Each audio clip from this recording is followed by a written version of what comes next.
ठीक है ना। तो दो नोट लिखना है। पहला नोट क्या है कि अगर मान लो जो सिंपल पेंडुलम है उसका क्या है, थीटा क्या है, लार्ज है, बड़ा है, तो टाइम पीरियड का फार्मूला क्या होगा, टी बराबर T naught 1 plus 1/2 square sine square theta by M, और फिर ऐसे करके एक्सपेंड होता जाएगा। ठीक है ना। जहाँ पर टी नॉट कितना होगा 2 pi under L by G, मतलब थीटा स्मॉल होता है तो जो रहता है time period 2 pi under L by G वो तो रहेगा ही, और साथ में ये एक्सपेंशन आएगा। ठीक है ना। और सेकंड पॉइंट है कि सेकंड पेंडुलम क्या होता है, तो सेकंड पेंडुलम जिसका टाइम पीरियड क्या हो 2 सेकंड हो उसको हम क्या बोलेंगे, सेकंड पेंडुलम। तो टाइम पीरियड का फार्मूला है 2 pi under L by G, तो टी यहाँ डालो 2 और यहाँ 2 पाई, अगर मान लो जी को तुम जी से क्या होता है 10 होता है, तो अगर पाई स्क्वायर के लगभग बराबर भी होता है ना, तो अगर मान लो जी को हम पाई स्क्वायर डाले तो यहाँ क्या आएगा, ये बनेगा रूट एल और ये पाई आ जाएगा, तो ये पाई बाई कट जाएगा, तो एल की वैल्यू कितनी आ जाएगी 1 मीटर ना। सेकंड पेंडुलम की लेंथ कितनी हो जाएगी 1 मीटर। ठीक है ना। और सेकंड पेंडुलम क्या है जिसका टाइम पीरियड कितना है 2 सेकंड। ठीक है ना। तो नेक्स्ट टॉपिक था क्या, टॉर्सनल पेंडुलम। तो टॉर्सनल पेंडुलम क्या है कि ऐसे मान लो एक स्ट्रिंग होगी या फिर वायर होगा, उसके नीचे कोई मान लेते हैं डिस्क है या फिर कोई प्लेट ऐसे हम लगा रखे हैं जिसका मान लेते हैं मास m है, ठीक है, रेडियस कुछ मान लेते हैं r है, तो डिस्क मान लेते हैं, डिस्क जिसका मास m है, रेडियस r है, इसको यहाँ पर अटैच कर रखिए ना। और जैसे हमने पढ़ा है कि अगर मान लो किसी वायर को तुम ऐसे ट्विस्ट करते जाओ ना, ऐसे ऐसे क्या करते जाओ, ऐसे घुमाते जाओ और फिर छोड़ोगे तो क्या होगा, वापस क्या करेगा, खुद को रिस्टोर करेगा। जैसे तुम ऐसे करते करते घुमाते जाओ ऐसे, है ना, जैसे ऐसे करके ऐसे उल्टे जाके तुम क्या करो, घुमाते जाओ, फिर क्या होगा, एक समय ऐसा आएगा कि तुम घुमाते घुमाते घुमाते क्या होगा, फिर घुमा नहीं पाओगे। ठीक है ना। फिर छोड़ोगे तो क्या होगा, वो वापस आएगा, फिर ऐसे वापस जाएगा, फिर ऐसे वापस आएगा, तो ऐसे क्या करेगा, ये ऑसिलेट करेगा। ठीक है ना। जब इसको तुम घुमाओगे ऐसे और फिर छोड़ोगे तो क्या करेगा, ऐसे ऐसे ऑसिलेट करेगा। ठीक है ना। इसका मतलब तुमने ऐसे देखो, तुमने लगाया मान लो क्लॉकवाइज टॉर्क लगाया, ऐसे क्लॉकवाइज टॉर्क लगाया, तो ये मटेरियल क्या करेगा, खुद को रिस्टोर करने का ट्राई करेगा, तो क्या करेगा, एंटी क्लॉकवाइज टॉर्क लगाएगा। ठीक है ना। तो इसका मतलब क्या करेगा, टॉर्क प्रोड्यूस करेगा। क्या प्रोड्यूस करेगा, टॉर्क। जैसे मान लो ये स्टार्टिंग में कुछ ऐसे था ना, तो इसको मैंने कुछ थीटा एंगल ऐसे घुमा दिया, थीटा एंगल ऐसे क्या कर दिया, ऐसे ट्विस्ट कर दिया, क्या कर दिया, ट्विस्ट कर दिया, तो ये क्या करेगा, एक रिस्टोरिंग टॉर्क प्रोड्यूस करेगा। क्या प्रोड्यूस करेगा, एक रिस्टोरिंग टॉर्क। तो सुनना, इसी का मैंने यहाँ पर टॉप व्यू ऐसे बना रहा हूँ, तो बोलो सर ये कुछ ऐसे था और आपने कितना घुमा दिया, थीटा घुमा दिया, कितना घुमा दिया, थीटा, तो ये कितना हो जाएगा r इंटू थीटा, ये लेंथ कितनी हो जाएगी r इंटू थीटा। तो जो रिस्टोरिंग टॉर्क आएगा, रिस्टोरिंग टॉर्क, ठीक है ना, रिस्टोरिंग टॉर्क जो होगा मान लेते हैं वो टाउ है, तो टाउ जो होगा वो प्रोपोर्शनल टू क्या होगा, थीटा। जितना ज्यादा सोचो, जितना ज्यादा तुम ट्विस्ट करोगे, ध्यान देना, जितना ज्यादा तुम क्या करोगे, ट्विस्ट करोगे, उतना क्या होगा, अपोजिट में एक टॉर्क आएगा, एक रिस्टोरिंग टॉर्क आएगा। जैसे तुम ऐसे जितना ज्यादा एंगल घुमाओगे उतना क्या होगा, छोड़ोगे तो क्या होगा, उतनी तेजी से वो अपोजिट डायरेक्शन में घूमेगा। तो इसका मतलब जो रिस्टोरिंग टॉर्क होगा वो किसके प्रोपोर्शनल होगा, थीटा के, है ना, रिस्टोरिंग टॉर्क किसके प्रोपोर्शनल होगा, थीटा के। ठीक है ना। तो इसका मतलब अगर ये कांस्टेंट ये हटाओगे प्रोपोर्शनलिटी साइन, तो कांस्टेंट आएगा, कांस्टेंट कौन सा आएगा, यही के थीटा या फिर सी थीटा। ठीक है ना, सी थीटा। अब ये रिस्टोरिंग है तो यहाँ पर एक माइनस लगा लोगे। ठीक है ना। अब इसके यहाँ क्या लिख दोगे, टाउ यहाँ आई इसके बहुत मतलब ये घूम रहा है ना, तो I hinge into alpha minus C theta, तो अल्फा की वैल्यू कितनी आ गई, minus C by I into theta. अब क्या करोगे, इसको स्टैंडर्ड इक्वेशन से कंपेयर कर लोगे। क्या था स्टैंडर्ड इक्वेशन, माइनस का ओमेगा स्क्वायर थीटा, तो यहाँ से ओमेगा की वैल्यू कितनी आ गई, कितनी आ गई, माइनस का root C by I H. तो टाइम पीरियड कितना हो जाएगा, टाइम पीरियड टी हो जाएगा, वो होता है 2 पाई बाई ओमेगा। ठीक है, तो यहाँ जाएगा 2 pi under root I by C. ठीक है, तो इसको याद रखोगे, तो ये हमारा क्या हो जाएगा, टॉर्सनल पेंडुलम का टाइम पीरियड आ जाएगा। समझ गया ना चीज, मतलब जितना थीटा घुमाओगे उतना क्या होगा, अपोजिट में रिस्टोरिंग टॉर्क आएगा। ठीक है ना, इसीलिए रिस्टोरिंग टॉर्क प्रोपोर्शनल टू क्या होगा, थीटा, और ये प्रोपोर्शनलिटी हटाओगे तो कांस्टेंट आएगा। ठीक है, तो टाउ बराबर क्या हो जाएगा, सी थीटा, लेकिन रिस्टोरिंग है तो यहाँ इसलिए माइनस लगा लिया, और फिर अल्फा निकालो, फिर स्टैंडर्ड इक्वेशन से कंपेयर करो, तो क्या आ जाएगा, time period of torsional pendulum. ठीक है, ठीक है ना, जहां पर आई क्या था, moment of inertia of hanging part about hinge, ठीक है ना। तो जो हैंगिंग पार्ट है उसका मोमेंट ऑफ इनर्शिया किसके अबाउट, हिंज के अबाउट, है ना। तो इसका एक एग्जांपल लेते हैं। तो एग्जांपल है जैसे मान लो ध्यान देना, ठीक है, यहाँ पर ये वाला सीलिंग है, यहाँ से एक वायर है, वायर में हमने एक रॉड ऐसे कनेक्ट कर दिया, क्या कनेक्ट कर दिया, ऐसे एक रॉड कनेक्ट कर दिया। रॉड का मान लेते हैं मास m है, लेंथ l है, और जो वायर है इसका टॉर्सनल कांस्टेंट कितना है, मान लेते हैं c है।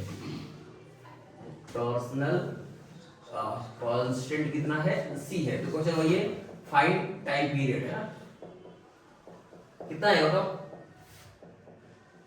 टाइम पीरियड कितना आएगा। तो फार्मूला ये लगा लो, ये वाला 2 पाई क्या होगा, t बराबर 2 pi under root i h बाई c। तो i h कितना लेंगे, तो बोलो sir moment of inertia of the rod about centre of mass, जो कि कितना होता है ml स्क्वायर बाई 12 होता है, और डिवाइड बाई c। तो बस यहां से हो जाएगा 2 pi under root ml square by 12c, ठीक है, ये हो जाएगा। तो तुम्हें याद रखना है, मतलब हर एक ऑब्जेक्ट का मोमेंट ऑफ इनर्शिया उसके सेंटर ऑफ मास के अबाउट जो स्टैंडर्ड केसेस थे वो याद रखने हैं ना सारे के सारे, ठीक है। तो नेक्स्ट टॉपिक है फिजिकल पेंडुलम या फिर कंपाउंड पेंडुलम, ठीक है।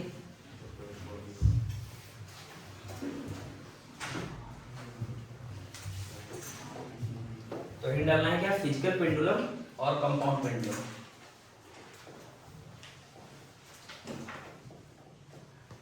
फिजिकल पेंडुलम या फिर कंपाउंड, ठीक है ना। इसके बारे में 2 पॉइंट लिख लेते हैं, ठीक है ना। तो फिजिकल पेंडुलम क्या है कि अगर कोई रिजिड बॉडी क्या कर रही है, किसी फिक्स पॉइंट पे और क्या कर रही है, एसएचएम कर रही है, तो उसको हम क्या बोलेंगे, कंपाउंड पेंडुलम। तो मान लो मेरे पास एक रिजिड बॉडी है, ठीक है, यहाँ पर ये क्या है, यहाँ पर ये हिंज है, और ऐसे कुछ रैंडम शेप का है मान लेते हैं, मतलब कुछ भी हो सकता है, डिस्क हो सकता है, स्पेयर हो सकता है, रिंग हो सकता है, कोई चीज हो सकता है ना। तो ये इसका सेंटर ऑफ मास है, अब हम क्या करेंगे, सेंटर ऑफ मास से इसको क्या करेंगे, डिस्प्लेस करेंगे ना। सेंटर ऑफ मास से क्या करेंगे, इसको डिस्प्लेस करेंगे। तो अगर इसको सेंटर ऑफ मास से डिस्प्लेस करते हैं तो बस ये मान लेते हैं ये वाले पोजीशन पे आ गया, ठीक है ना, ऐसे। तो इसका सेंटर ऑफ मास कहाँ आ जाएगा, यहाँ कहीं आ जाएगा, इस लाइन पे आ जाएगा। पहले सेंटर ऑफ मास यहाँ था, सेंटर ऑफ मास यहाँ आ गया, और ये कुछ एंगल थीटा आ गया। तो सेंटर ऑफ मास पे क्या लगता है, mg लगेगा। तो mg क्या करेगा, एक रीस्टोरिंग, mg क्या करेगा, एक रीस्टोरिंग टॉर्क प्रोड्यूस करेगा, जिससे क्या करेंगे अपने मीन पोजीशन के, अपने ओरिजिनल सेंटर ऑफ मास पे आ जाएगा, मतलब मीन पोजीशन पे आ जाएगा। इसके बाद क्या करेगा, ये ऐसे ऑसिलेट करेगा। तो इसका टाइम पीरियड मतलब हम निकालेंगे, ठीक है। तो इसी को हम क्या बोलेंगे, फिजिकल पेंडुलम या फिर कंपाउंड पेंडुलम। मतलब कोई भी बॉडी किसी फिक्स पॉइंट की ओर क्या कर रही है, ऑसिलेट कर रही है, तो उसी को क्या बोलेंगे, कंपाउंड या फिर फिजिकल पेंडुलम। तो ये रिजिड बॉडी थी, इसका सेंटर ऑफ मास यहाँ था, इसको हमने क्या किया, हल्का सा डिस्प्लेस किया, हल्का सा क्या किया, ऐसे यहाँ था पहले, ऐसे डिस्प्लेस किया, इसका सेंटर ऑफ मास यहाँ से कहाँ चला गया, यहाँ से यहाँ चला गया, ठीक है ना। तो ये सेंटर ऑफ मास क्या करेगा, ऐसे ऑसिलेट करेगा। तो इसका मुझे टाइम पीरियड निकालना है, ठीक है। ठीक है, तो इसका अगर टाइम पीरियड निकालने के लिए हम क्या करेंगे, तो पहले हम ये आर को डिफाइन करें। तो आर क्या है, बोलो, हैंगिंग जहां से मतलब हिंज है वहां से सेंटर ऑफ मास की दूरी। तो आर क्या है, distance between centre of mass and hinge. और sir restoring torque body solve करेगा, mg करेगा। अब देखो ये mg इधर सेंटर ऑफ मास पे लग रहा है, तो इस लाइन को थोड़ा सा ऐसे आगे बढ़ा लो, तो अगर ये थीटा की दूरी क्या होगा, थीटा, और फिर mg क्या कर लो, कंपोनेंट कर लो, mg क्या कर लो, कंपोनेंट कर लो। तो इधर क्या आ जाएगा, mg cos थीटा, और इधर क्या आ जाएगा, mg sin थीटा। तो mg sin थीटा ही क्या प्रोड्यूस करेगा, रिस्टोरिंग टॉर्क। तो रिस्टोरिंग टॉर्क कितना हो जाएगा, टाउ रिस्टोरिंग। तो बोलोगे sir mg sin theta into ये परपेंडिकुलर दूरी, तो ये दूरी कितनी हो जाएगी, r हो जाएगी, r। तो ये हमारा क्या आ गया, रिस्टोरिंग टॉर्क। अगर मान लो छोटे एंगल के लिए बात करें तो for small theta, small angle theta, तो साइन थीटा की वैल्यू कितनी हो जाएगी, ऑलमोस्ट थीटा हो जाएगा। तो यहाँ से जो रिस्टोरिंग टॉर्क आएगा, अब रिस्टोरिंग में जब लिख रहा हूँ टॉर्क, तो यहाँ पर माइनस लगा सकते हैं ना। तो क्या आ जाएगा, माइनस का mg जो हमारा सेंटर ऑफ मास की दूरी हो जाएगी, और इनटू थीटा। अब इसकी यहाँ क्या लिखेंगे, आई किसके अबाउट, जिस पॉइंट के अबाउट ये ऑसिलेट कर रहा है तो हिंज के अबाउट इनटू अल्फा, तो minus M G R into theta, तो अल्फा की वैल्यू कितनी आ गई माइनस का M G R by I H into theta. ठीक है, ये मान लो फर्स्ट, और इसको कंपेयर कर लोगे एसएचएम के स्टैंडर्ड इक्वेशन से। ये क्या इक्वेशन था, alpha equal to minus omega square theta, तो यहां से ओमेगा की वैल्यू कितनी आ गई, कितना आ गया root M G R by I H. तो यहां से टाइम पीरियड लिखो, यहां पर टाइम पीरियड कितना आ जाएगा, इसको मिटा देते हैं,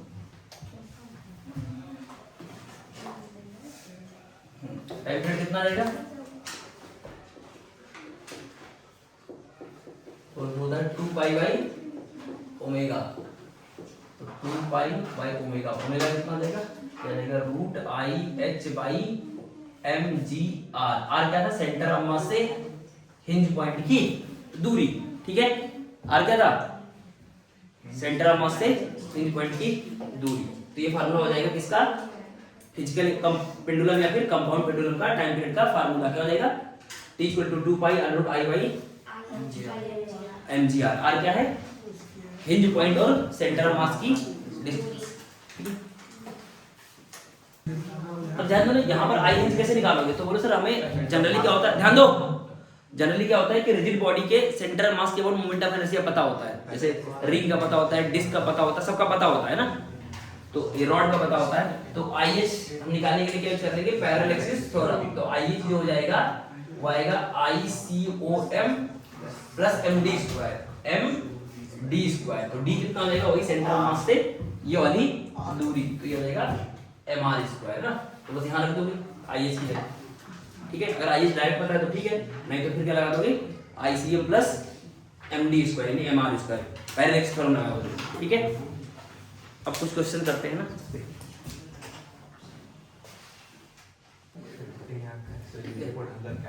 अच्छा यहाँ से थोड़ा सा एक चीज और इसमें ऐड कर सकते हो, क्वेश्चन करने से पहले ये ऐड कर देते हैं कि t बराबर 2 पाई, ये रख लो ना ये चीज आई एच की जगह, तो आई एच की जगह कर लोगे I C O M plus M R square है ना, divide by M G are.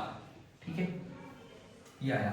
इसमें कुछ केसेस लिख लेते हैं कि अगर मान लो तुम्हारा क्या है कि आईसीयू बहुत ज्यादा है ना, या फिर बोल सकते हो कि आर बहुत ज्यादा है, अगर मान लो आर बहुत क्या है बहुत ज्यादा है या फिर बहुत कम है ना, तो पहला केस करते हैं कि अगर मान लो आर बहुत कम हो ना, आर बहुत कम हो तो हिंज पॉइंट और सेंटर ऑफ मास क्या हो लगभग सेम पॉइंट पे आ जाए या बहुत हो, तो ये कहते हो when R is very small, अगर आर क्या हो बहुत छोटा हो तो आर स्क्वायर की वैल्यू क्या हो जाएगी, तो वैसे वो लगभग 0 के आसपास जाएगी ना, क्योंकि किसी छोटे नंबर का स्क्वायरिंग जो मतलब 1 से छोटा होता है उसका स्क्वायरिंग क्या होता है और छोटा हो जाता है, तो अगर r मान लो पहले से छोटा है तो उसका स्क्वायरिंग क्या होगा और छोटा हो जाएगा, तो उसको हम क्या मान सकते हैं ऑलमोस्ट नेगलेक्ट कर सकते हैं। तो यहाँ से मतलब टाइम पीरियड का फार्मूला क्या आ जाएगा, मतलब टाइम पीरियड अब ये नेगलेक्ट कर सकते हो, तो टाइम पीरियड जो आएगा 1/√r के प्रोपोर्शनल होगा, समझ में आ रहा है, टाइम पीरियड जो होगा 1 और ये नेगेटिव हो जाएगा तो ये क्या जाएगा 1/√r के प्रोपोर्शनल होगा। ठीक है, और अगर मान लो r बहुत ज्यादा है, व्हेन r इज लार्ज, अगर r की वैल्यू ज्यादा हो, r की वैल्यू ज्यादा है तो ICO को क्या मान सकते हो, ध्यान देना, अगर r बहुत ज्यादा है तो ये सकते हो कि ICOM जो आएगा मतलब ये वाला टर्म क्या कर सकते हैं नेगलेक्ट कर सकते हैं, समझा ना, अगर r बहुत ज्यादा है तो ये वाला टर्म क्या कर सकते हो नेगलेक्ट कर सकते हो, तो इस केस में टाइम पीरियड क्या हो जाएगा ये r और यहाँ r स्क्वायर यानी √r के डायरेक्टली प्रोपोर्शनल हो जाएगा। ठीक है ना, ये दोनों पॉइंट लिख लो। ठीक है ना, तो इसका ग्राफ बना लेते हैं कुछ,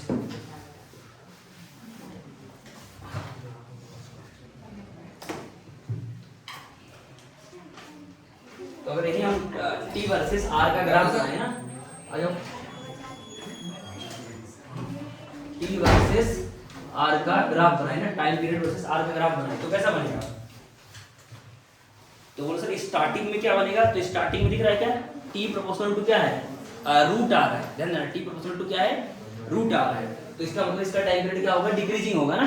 जैसे मान लो अगर टी प्रोपोर्शनल टू 1/r होता है तो रेक्टेंगुलर हाइपरबोला बनता है, तो ये रूट आर है तो मतलब ये भी क्या बनेगा, डिक्रीजिंग ही बनेगा। तो इसका मतलब ये क्या बनेगा, डिक्रीजिंग बनेगा, डिक्रीजिंग बनेगा ऐसे।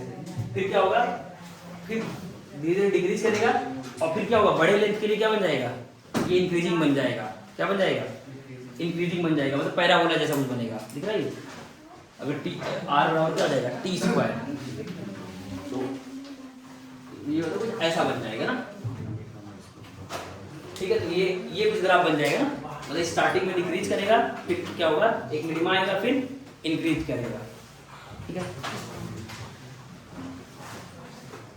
ठीक है ना। तो यहाँ पर क्या है, टी क्या है, 1/रूट के ना, ये वाला है, और यहाँ क्या है, बड़े लेंथ की ऐसा है, तो मुझे ऐसा ग्राफ बनेगा ना, मतलब ऐसा कुछ नेचर होगा, ठीक है। कुछ क्वेश्चंस करते हैं, ये लिख लिया होगा, एक एग्जांपल कर लेते हैं इसकी, बातें नहीं करो ना, एक एग्जांपल लिखो।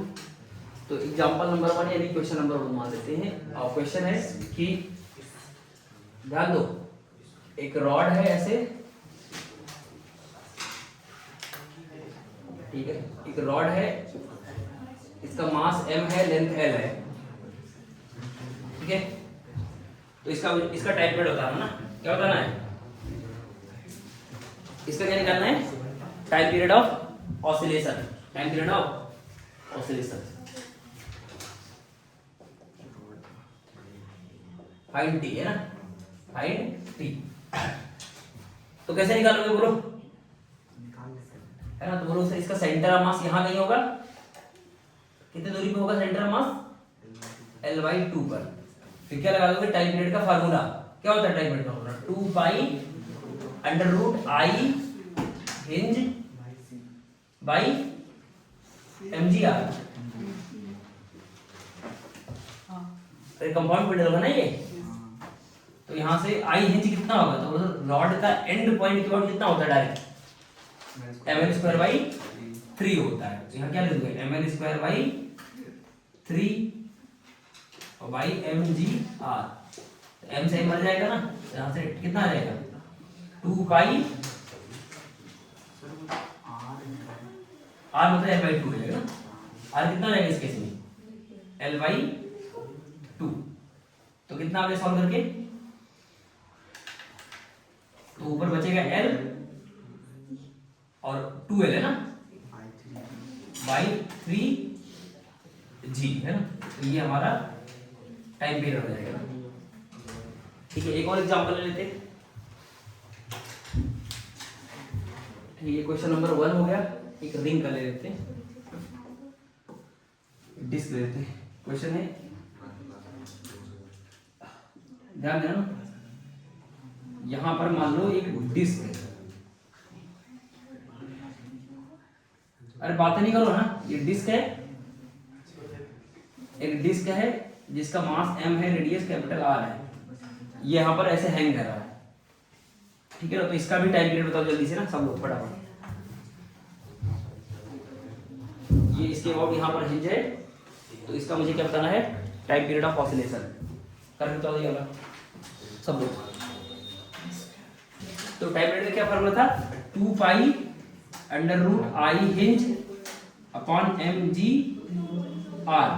अच्छा r क्या होगा, हिंज पॉइंट से सेंटर ऑफ मास की दूरी, तो r की वैल्यू कितनी आ जाएगी, कैपिटल R के इक्वल आ जाएगी। अब सुनना, डिस्क का इसके अबाउट मोमेंट ऑफ इनर्शिया कितना होता है, तो इसके अबाउट कितना हो जाएगा, हाँ, तो यहाँ पर वो लगा दोगे ना, I हिंज निकालने के लिए तो ये लगाओगे कि सर ICOM प्लस MD², तो ICM कितना होता है, mr²/2, और ये D कितना है, R के बराबर, तो mr², तो वो आ जाता है 3/2 mr², यहाँ पर डाल दो ना उसी से, 3/2 mr², और यहाँ mgr स्मॉल क्या हो गया, कैपिटल R है ना, तो बस कितना आंसर आ गया बोलो, m से m कैंसिल और एक r से r कैंसिल, तो कितना आ जाएगा, √3r/2g है ना। तो ये हमारा टाइम पीरियड आ गया ना, ठीक है। तो यहाँ से तुम्हारा क्या एसएचएम का पार्ट खत्म होता है। और हाँ, और जैसे टाइम पीरियड में कभी कभी ऐसे क्वेश्चन आएंगे ना, देखो t बराबर 2 pi under root L by G, तो एरर क्वेश्चन हमने करवाए थे ना कि लेंथ में इतने परसेंट का एरर हो जाए, ठीक है ना, और जी की वैल्यू चेंज मतलब कैंसिल करने में इतने का एरर हो जाएगा, तो टाइम पीरियड में कितने का एरर आएगा। तो ये सिखाया था ना कि डेल्टा टी बाई टी छोटे एरर के लिए ना हो जाता था, ये रूट आता था 1 by delta L by L plus 1 by 2 delta G by G. तो ये सब क्वेश्चन आ सकते हैं ना कि लेंथ में अगर मान लो नॉर्मली बोलेगा लेंथ में मान लो 10% का एरर आ गया या 10% का चेंज कर दिया, तो बताओ टाइम पीरियड कितना हो जाएगा। तो फ्रैक्शन चेंज और परसेंट चेंज निकाल सकते हो ना, तो ये सब एरर वाले चैप्टर में करवा दिया था। ठीक है, तो यहाँ से ये चैप्टर क्या होता है खत्म होता है। अब तुम्हारा एक चीज और बचा है ऐसा चैप्टर, उसको हम बाद में पढ़ा देंगे, जो कि मतलब एडवांस के सिलेबस में है। क्या है? Damped oscillation and force oscillation है ना, तो उसको हम करेंगे। ठीक है, तो इतना ही था ऐसा चैप्टर।